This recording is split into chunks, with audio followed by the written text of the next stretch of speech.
በነጮች ሀብታቸው ተወሰደባቸው ደቡብ አፍሪካውያን ሀብቱን ከጥቁር አፍሪካውያን እጅ እየፈለጉ ይገኛል።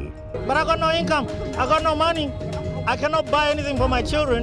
My children just watch life going by. ይችንስ አፍሪካውያን በቃችሁ እናመሰግናለን እናንተም በአገራችሁ እኛም በአገራችን እያለች ነው። This is not a skin color thing. It's about us protecting our country, which is a sovereign state.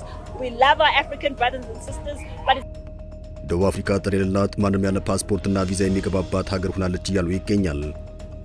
Towards the foreigners, and many they say are inside South Africa illegally without visas or.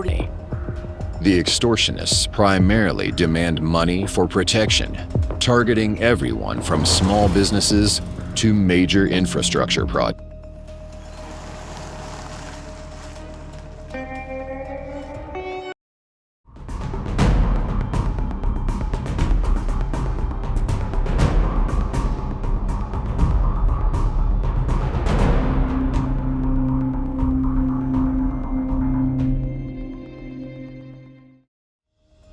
በደቡብ አፍሪካ በኢትዮጵያ ላይ ምን እየሆነ ነው? ከ10 ዓመታት በላይ የቀጠለ ደቡብ አፍሪካ የሚኖሩ ሰርቶ በል ስደተኞችን የማጥቃት እንቅስቃሴ ከሰሞኑ በኢትዮጵያ እንግዲያ ተጀምሮም ወደ ሌሎች አፍሪካውያን ተዛምቷል። ሰርተን እንኑር ያሉ 4 ኢትዮጵያውያን ሀገር ሰላም ብለው ደፋ ቀና እያሉ ባሉበት በደቡብ አፍሪካ ወሮበሎች በጥይት ናዳ ሕይወታቸው አልፏል። ከግድያው ባለፈም ከሰሞኑ በዚያው በደቡብ አፍሪካ ስራችንና ቢዝነሳችን የተሻሙ አፍሪካውያን ሀገራችንን ጥለው ይውጡ የሚሉ ተቃውሞ ሰልፎችም ታይተዋል። በእነዚህ ሰልፎች ተሳታፊ ከነበሩ መካከል አንደኛዋ ለአልጀዚራ በሰጠችው ማብራሪያ ጉዳዩ ቀለም ጉዳይ አይደለም፣ ልክ እንደኛው ጥቁር የሆኑ አፍሪካውያን እህት ወንድሞቻችንን እንወዳለን፣ ግን ደግሞ ሀገራችን ራሷ የቻለች ሉዓላዊት ሀገር ናት። አሁን እነሱ በእኛ ሀገር ከመቆየት ይልቅ የገዛ ሀገራቸውን ለራሳቸውና ለልጆቻቸው የሚገነቡበት ጊዜ ነው ማለት እፈልጋለሁ ስትልም ተደምጣለች። This is not a skin color thing. It's about us protecting our country, which is a sovereign state. We love our African brothers and sisters, but it's time now that they also fix their own countries for their own children and their own. ተሰላፊው አንስት በዚህ መልኩ ትናገር እንጂ መረጃዎች የሚያሳዩት በደቡብ አፍሪካ ወጣቶች ውስጥ ያለው ችግር በሌሎች ስራውን ተሻሙ በሚባሉ አፍሪካውያን በኩል የሚታየው ታታሪነትና ከዜሮ ተነስቶ መለወጥ በእነሱ ውስጥ የሌለ መሆኑ ነው። በደቡብ አፍሪካ ጥቁር ወጣቶች በኩል ሰርቶ መብላት የሚለው እሳቤ ከቀረ ዓመታት ተቆጥረዋል። ለበርካቶቹ ጥቁሮች ሥራ ማለት በሀገሪቱ ብዙ አቅጣጫ በተደራጁ የማፊያ ቡድኖች ውስጥ መታቀፍ እንደማለት ነው። በሀገሪቱ ከተወሰኑ ጊዜያት ወዲህ በቡድን ደረጃ የተደራጁ ማፊያዎችም እንዳሸን እየፈሉ ይገኛል። የማፊያ ቡድኖቹ በቡድን በግልም የጦር መሳሪያ የታጠቁ ናቸው። በቀንና በጠራራ ፀሐይ በግልና በቡድን ሽጉጥና ገጀራን ይዘው ታጥቀው ይዞራሉ። ከየት መጡ ሳይባሉ ድንገት የሰው ሱቅ ዘለው በመግባት የዘረፋ ወንጀል የመፈጸማቸው ጉዳይ የተለመደና የዕለት ተዕለት ተግባር ሆኗል። እንደ አዲስ ነገር ተቆጥሮ ሊወራ የሚችል አይደለም። ሁሌም ያለና የተለመደ አንድ የደቡብ አፍሪካና በዚያ ያሉ ሌሎች ሀገራት ሕይወት አካል ሆኗል። ከዚያ የባሰ ሆኖ ሲመጣም ከንብረት ዘረፍ አልፎ ግድያ ይጨምራል። ማፊያዎቹ ጨካኞች ሲሆኑ ንብረት ዘርፈው የማይምሩባቸው አጋጣሚዎች በርካታ ሆኖ ይታያሉ። በያዙት ሽጉጥ ተኩሰው በቦታው የሚገኘውን የአገልግሎት ሰጪ ተኩሰው የሚገሉበት ሁኔታም እየተበራከተ መጥቷል። ከሰሞኑ ኢትዮጵያ ለፍቶ አዳሪ የደቡብ አፍሪካ ነዋሪዎች የገጠማቸው አሳዛኝ ክስተት ይህ ሆኖ ተስተውሏል። ኢትዮጵያውያኑ ሚኒ ማርኬት በሚባል ደረጃ አንድ ሰፋ ያለ ሱቅ ባለቤቶች ናቸው። የሚሰሩት ለሁለት ሲሆን እንደተለመደው ሀገር ሰላም ብለው አንድ ማለዳ ሱቃቸውን ከፍተው የዕለቱን ንግድ ስራቸውን እያከናወኑ ይገኛል። ነገር ግን ሱቃቸው በደቡብ አፍሪካ ማፊያዎች ቀደም ብሎ ጥናት ተደርጎበት ኑሮ በክትትል ስር ነበሩ። በዕለቱ ከውጭ ግርግር ይሰማሉ። ግርግሩም ማፊያዎቹ በቦታው ደርሰው የፈጠሩት ግርግር ነበር። እናም እነዚህ ኢትዮጵያን የሱቁን በር መዝጋት የሚችሉበት ዕድል አላገኙም። እዚያው ሱቃቸው ውስጥ ሆነው ራሳቸውን ለማዳን ተኙ። በድንገት አንድ የማፊያ ቡድን ወደ ሱቁ ዘልቆ ገባ። 2 ኢትዮጵያን ተመለከተ። ምንም ሳያደርግ ተመልሶ ወጣ። ከዚያም ተመልሶ እንደገና ወደ ሱቁ ከገባ በኋላ 2 ኢትዮጵያን ተራ በተራ ተኩሶ ገደላቸው። በመጨረሻም መረጃ የተገኘው ሱቁ ውስጥ የነበረው ካሜራ ሲፈተሽ ሲሆን ማፊያዎቹ እንደቀደመው ጊዜ ንብረት ዘረፋ ላይ አላተኮሩም። ስልታቸውን በመቀየር ኢትዮጵያን ጨምሮም የሌሎች አፍሪካ ስደተኞችን ነፍስ መንጠቅ ጀመሩ። በደቡብ አፍሪካ ላይ በተለይ አፍሪካ ስደተኞች ላይ ያነጣጠረ ጥቃትና ግድያ የተለመደ ቢሆንም የአሁኑን ለየት የሚያደርገው የአገሪቱ መንግስት የመከላከል ፍላጎት ያላሳየበት መሆኑ ነው። የፖሊስ አካላት ሳይቀሩ ከማፊያ ሰልፈኞች ጋር አብረው መታየታቸውም በርካቶችን አስገርሟል።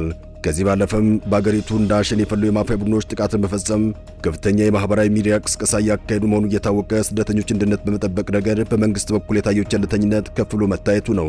አሁን ሰልፍ የወጡና ደቡብ አፍሪካን ከግራም ከቀኝም እያመሷት የሚገኙ ጥቁር አፍሪካውያን እያነሱት ያለው ጥያቄም ኢትዮጵያውያን፣ ጋናውያንና ናይጄሪያን ጨምሮ ሌሎች አፍሪካ ስደተኞች ሀገራችንን ቀሙን የሚል ነው። በመሰረቱ በዚህ ያሉ አፍሪካውያን ስደተኞች ተቀጥሮ አይደለም። ተቀጥረው የሚሰሩ እንዳሉም ከሱቅ በደረት የሥራ ተነስተው በብዙ ልፋትና ጥረት የራሳቸውን ከፍ ያለ ኩባንያ እስከ መክፈት የደረሱ በርካታ ኢትዮጵያና አፍሪካን ይገኛሉ። ደቡብ አፍሪካውያን ጥቁር ወጣቶች በአንጻሩ ዝቅ ብሎ ሰርቶ ከዚያ ቀስ በቀስ ማድረግ በሚለው እሳቤ የተቃኘ አይደሉም።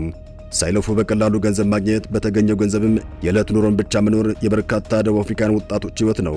ሀገሪቱ ለራሳቸው ለደቡብ አፍሪካን ይቅርና ለሌሎች የሀገሪቱ ተወላጅ ላልሆኑ ስደተኞች ሲሳይና የእድገት ምንጩን አሳለም መናው ተወላጆቹ የሀገሪቱን እድገት መጠቀም አልቻሉም የሚለው ጉዳይ ትልቁ ጥያቄ ነው። የሀገሪቱ ወጣቶች ጥሮ ግሮ ሀብት ከማፍራት ይልቅ ሰው ለፍቶ ያገኘው ሀብት ያስቀናቸዋል። ሌሎች ሀብት ያገኙት የእነሱን ዕድል በመዝጋት እንደሆነ አድርገው ያስባሉ። ግን ደግሞ ዕድላችንን ዘጉ የተባሉት ኢትዮጵያና ሌሎች አፍሪካውያን ስደተኞች ተጠራርገው ቢወጡ እነሱ ሲሰሩ የነበሩትን ስራ የሚሰሩ አይደሉም። በእነሱ በኩል ሀገራችን ያለ ቪዛና ፓስፖርት የሚገባባት ልቅ መሆኗ ሌሎች እኛን ስራ እንዲሻሙ አድርገዋል ባይ ናቸው። towards the foreigners, and many they say are inside South Africa illegally without visas. ነገሩ ከፍ ያለ ጥናት የሚያስፈልገው ቢሆንም የአገሪቱ ጥቁር ወጣቶች በአፓርታይድ ዘመን በአባቶቻቸው የደረሰውን የከፋ የዘር ጭፍጨፋ የስነ ልቦና ሰለባዎች ናቸው። ይህ ለትውልድ ሲወራረስ አሁን ያለበት ደረጃ የደረሰው የደቡብ አፍሪካ ጥቁሮች የማህበራዊ ስነ ልቦና ቀውስ በአሁኑ ሰዓት መልኩን ቀይሮ ከመስራት ይልቅ ሌሎች የሰሩትን መመኘትና መዝረፍ ላይ የተመሰረተ ሆኗል።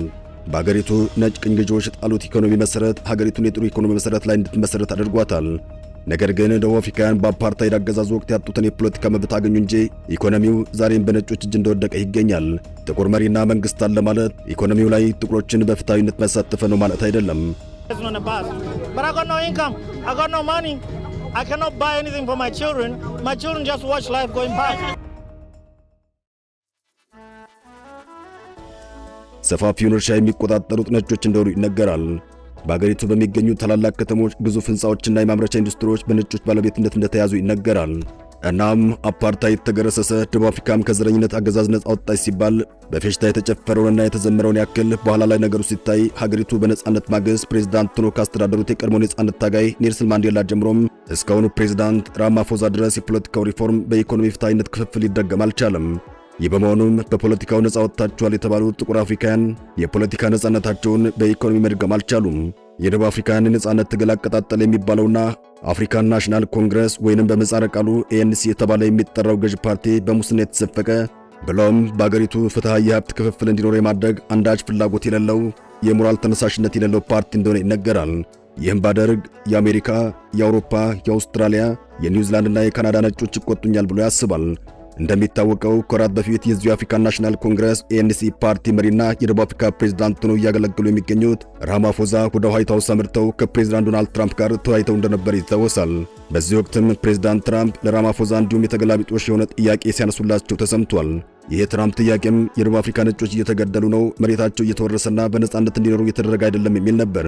ትራምፕ ራማፎዛን ዋይት ሃውስ ሲጋብዙም የደቡብ አፍሪካ ነጮች በጥቁር ጥቃት ውስጥ ናቸው ሊያስብላቸው የሚችል የፎቶግራፎችና የቪዲዮ ምስሎችን አዘጋጅተው እንደነበረም ተነግሯል። እንዲሁም በተቀነጨበ መልኩ ዶክመንተሪ ፊልሙን ከፕሬዝዳንት ዶናልድ ትራምፕ ጋር ቁጭ ብለው ተመልክተዋል።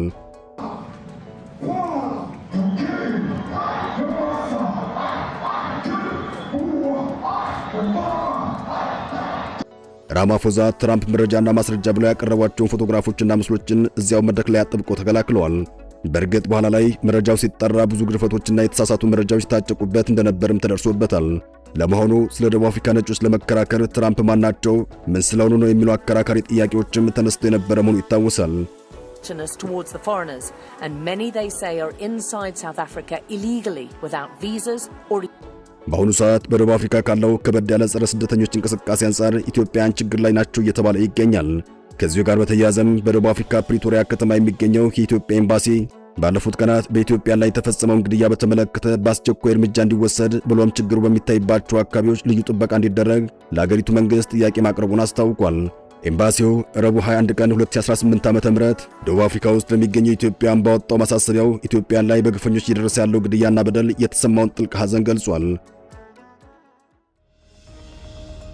ኤምባሲው ይህን መልእክት ያስተላለፈው በቀናት ልዩነት 4 ኢትዮጵያውያን መገደላቸው ከተሰማ በኋላ ሲሆን የደቡብ አፍሪካ መገናኛ ብዙሃን ያወጧቸው ዘገባዎች እንደሚያመላክቱት ኢትዮጵያውያን የተገደሉት ጆሃንስበርግ ከተማ ውስጥ በሚገኘው CBD የተሰኘው የንግድ ስፍራ ላይ ነው። የደቡብ አፍሪካ የተለያዩ መገናኛ ብዙሃን ይህንን እጅግ አሰቃቂ ነው የተባለውን ተከታታይ ግድያ ተከታትለው የዘገቡበት ሁኔታ ታይቷል። ይህ ጉዳይ ከ10 ዓመት በፊት ጀምሮ ዛሬም ድረስ የቀጠለ ነው። አንዳንድ ጊዜ የለም፣ ሌላ ጊዜ ደግሞ ቦግ እያለ በሰው ሕይወትና በንብረት ላይ ከባድ አደጋን የሚያደርስ እንቅስቃሴ ሆኗል። የአገሪቱ መንግስትም ለዚሁ ችግር ነው ሊባል የሚችል ዘላቂ መፍትሄ ሲሰጥ አይታይም። ሰላም ለመላው ዓለም ይሁን። አበቃን። ሰናይ ጊዜን ተመኘን።